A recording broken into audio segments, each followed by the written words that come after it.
तो आज हम देखते हैं जी सिंगल लाइन डायग्राम। ये पूरा एक सब स्टेशन है जी।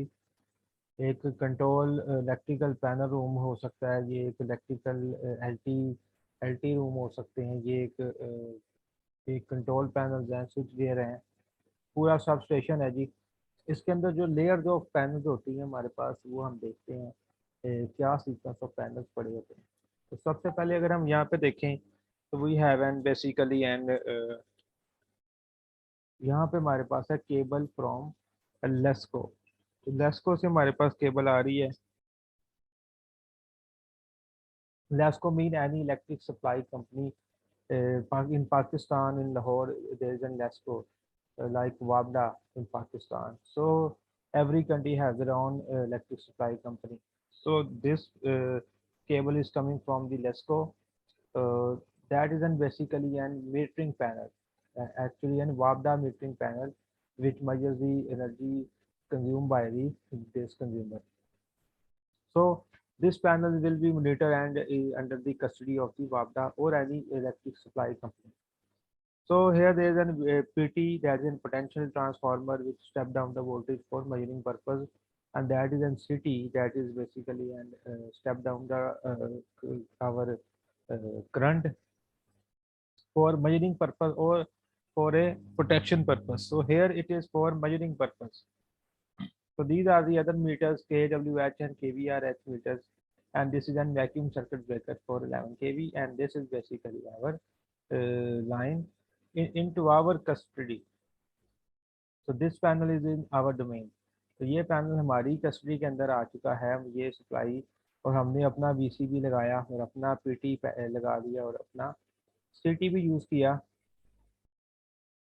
तो ये इसको मैंने नाम दे दिया 11 kV protection panel, because there is an protection of vacuum circuit breaker in this panel. जो कि इन तीन फीडर को मैंने एक फीडर लिया और यहाँ से तीन फीडर निकाल लिए मैंने, और यहाँ से मैंने मेरा इस पैनल को नाम दे दिया 11 kV प्रोटेक्शन पैनल, बिकॉज ये आगे मेरा ट्रांसफार्मर लगा हुआ है, उसके पीछे ये लगा हुआ है, तो ये उसको प्रोटेक्ट करने के लिए है। तो ये जो पैनल है ये हमारी कस्टडी में नहीं है, तो ये बेसिकली एनर्जी सप्लाई कंपनी है, उसकी डोमेन के अंदर आता है। हम इसको छेड़खानी नहीं कर सकते। हमने यहाँ से जो सप्लाई ली और यहाँ पे अपना वैक्यूम सर्किट ब्रेकर लगा लिया, ताकि हमारे पास जब भी हमने शट डाउन लेनी है, मेंटेनेंस करनी है, कोई भी प्रोसेस करना है, हमें आइसोलेशन चाहिए, हम यहाँ से बंद करें और आगे काम कर सकें। कोई फॉल्ट आए, कोई मसला आए तो हमारा ब्रेकर ट्रिप करे, ना कि हमेशा वापडा का ब्रेकर ट्रिप करता रहे।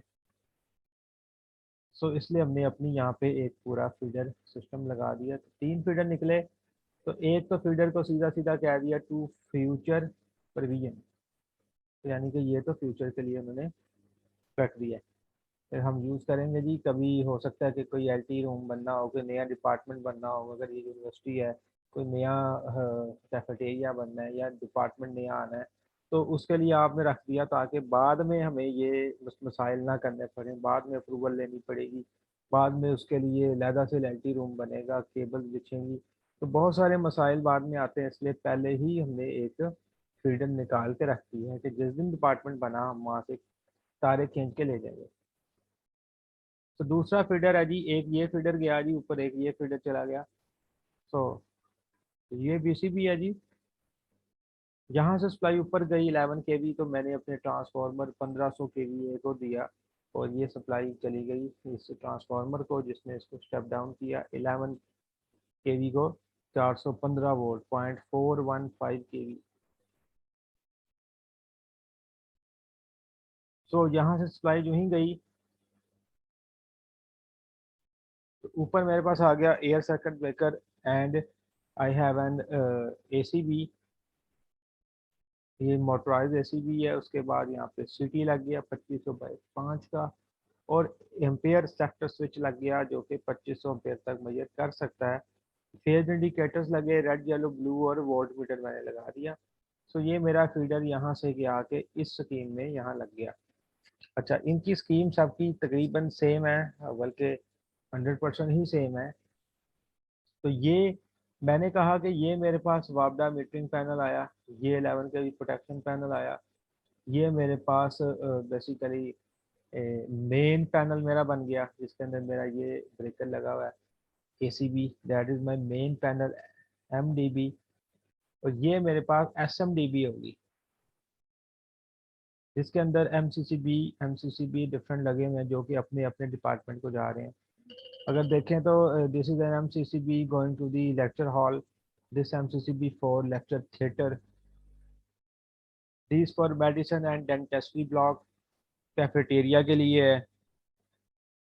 और ये बाकी गर्ल्स हॉस्टल, गेस्ट हाउस और कैफेटेरिया के लिए, और कुछ स्पेयर रख दी है, might be use for some other purpose, और later on when there will be increase in the load, so ये भी आप यूज कर सकते हैं। लेकिन इस पैनल को, ये है कि पैनल में ब्रेकर्स लगे हैं, इस पैनल को हम कहते हैं जी दैट इज बेसिकली एन सब मेन पैनल, SMDB। तो यहाँ से जब सप्लाई निकलेगी तो बिल्डिंग के अंदर जाएगी, आपकी DBs में जाएगी, DB से आपकी सप्लाई फिर आपके घर के अंदर या बिल्डिंग के अंदर घुस जाएगी।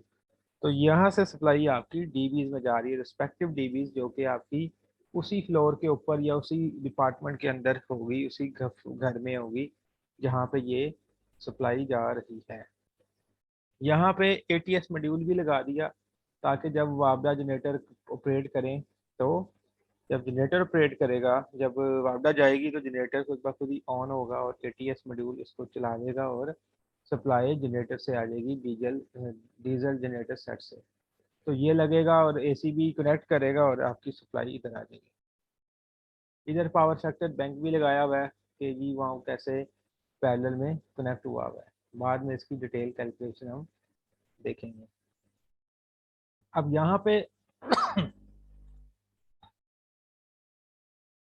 अब यहाँ पे इनकी इंटरलॉकिंग हुई हुई है। अगर अगर जब आपदा चली जाती है, ये सप्लाई चली जाती है, तो ये सप्लाई यहाँ से आके ATS इसको चलाएगा और यहाँ से सप्लाई फीड कर देगा। और अगर ये सप्लाई वापस आ जाती है तो वो पहले जनरेटर को बाहर निकालेगा, फिर वापदा को इन करेगा। तो यही पैटर्न ATS का यहाँ पे लगेगा। तो ये एक फीडर हमारा लग गया। दूसरा फीडर अगर हम देखें, उसकी भी सेम इसकी भी कॉन्फ़िगरेशन है, VCB से सप्लाई गई और सीधा जा जा के देखेंगे ट्रांसफार्मर में गई, और 2000 kVA का ट्रांसफार्मर है, 11 kV बाय 415 वोल्ट। अच्छा जी, बस टायर डक्ट आ गई।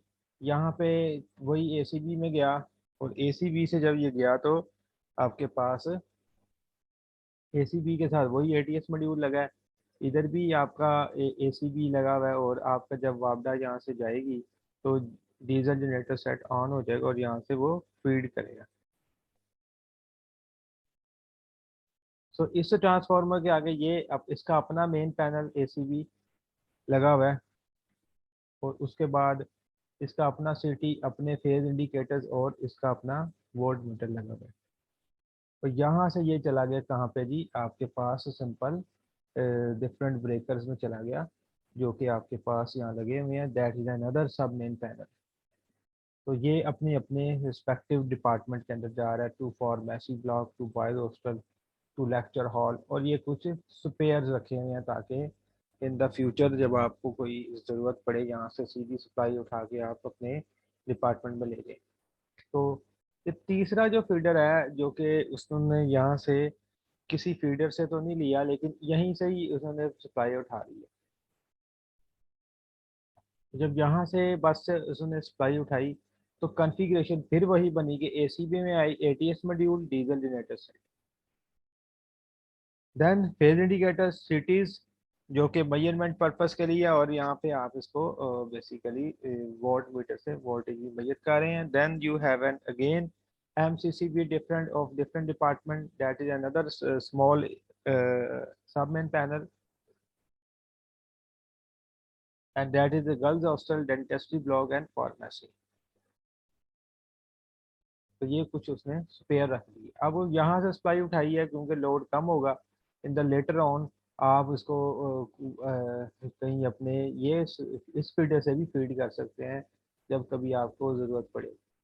अच्छा, अब ये जो फीडर है ये तो फीड कर रहा था in case of any interruption in the whole system, like अगर यहाँ से जनरेटर भी बंद हो जाता है, और ये वापडा भी बंद है, ये पूरा सिस्टम डेड है। अगर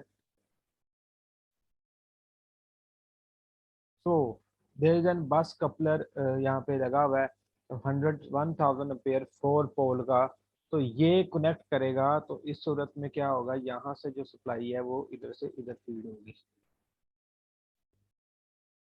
सो इधर की सारी सप्लाई इधर को फीड हो जाएगी। और ये आपको थोड़ी सी लोड मैनेजमेंट करनी पड़ेगी कि जी यहाँ पे ये ना हो कि आपका ये सारा लोड इधर चल रहा हो, इधर भी सारा चल जाए और आपका ये जो ट्रांसफार्मर है ये ओवरलोड हो जाए, ये ट्रिप कर जाए या ओवरलोड की वजह से ख़राब हो जाए। तो इसलिए आपको लोड मैनेजमेंट करके बस कपलर को कनेक्ट करेंगे ताकि इधर का जो लोड है कुछ चले और कुछ लोड इधर का भी चल जाए। तो यही मैकेनिज्म लोड शेडिंग में भी हम यूज़ करते हैं वापडा वाले, कि जी वो कुछ लोड कुछ हिस्से को बंद कर दिया और कुछ हिस्से को चला दिया। लाइक अगर 1300 मेगावाट हमें चाहिए और पीछे सिस्टम में 1200 मेगावाट मौजूद है, तो इसका मतलब एक 100 मेगावाट कम है, तो हम कहेंगे जी 100 मेगावाट के डिफरेंट यूजर बंद कर दिए जाए। तो वो जब लोड शेडिंग में चले गए तो टोटल लोड कितना चल रहा है, 12,000 मेगावाट या 1200 मेगावाट, अवेलेबल भी इतना है तो काम चलता रहेगा।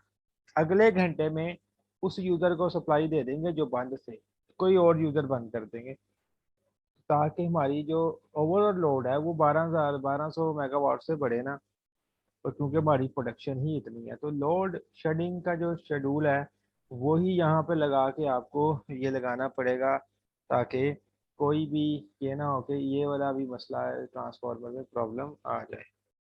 सो ये एक मेरे पास सिंगल लाइन डायग्राम है जिसके अंदर हमने सारे पैनल देख लिए, वापडा metering panel, 11 KV protection panel, then we have an a main panel, then we have a sub main panel, then we have an DBs। DBs हमने पहले देखी थी पहले लेक्चर में कि how to design and distribution board. ये basically उसी distribution board में जा रहे हैं जिससे हमने फर्स्ट में पहले हमने डिज़ाइन किया था, ब्रेकर्स भी उसके साइज दिए थे।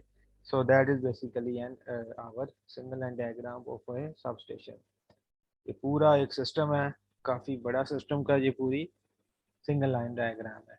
सो ये एक हमारे पास आ गया आज का एक how to read it single line diagram. एक एक कंपोनेंट हमने देखा कैसे काम कर रहा है, कोई इसमें इशू आता है आप पूछें, क्वेश्चन करें, नो प्रॉब्लम। इसको ऊपर मैं अगर तो कोई क्वेश्चन छोटा हुआ तो वैसे ही रिस्पॉन्ड कर देंगे, अदरवाइज नहीं तो कोई और वीडियो उस पर बना देंगे। तो इंशाल्लाह ताला इसको कोई क्वेश्चन आता है इस पर तो ज़रूर पूछें। तो नेक्स्ट इंशाल्लाह ताला अगले में हम इंशाल्लाह बिल्डिंग वायरिंग्स को देखेंगे और उसके IEEE के जो स्टैंडर्ड्स हैं, लेआउट प्लान्स हैं, उसे हम देखेंगे।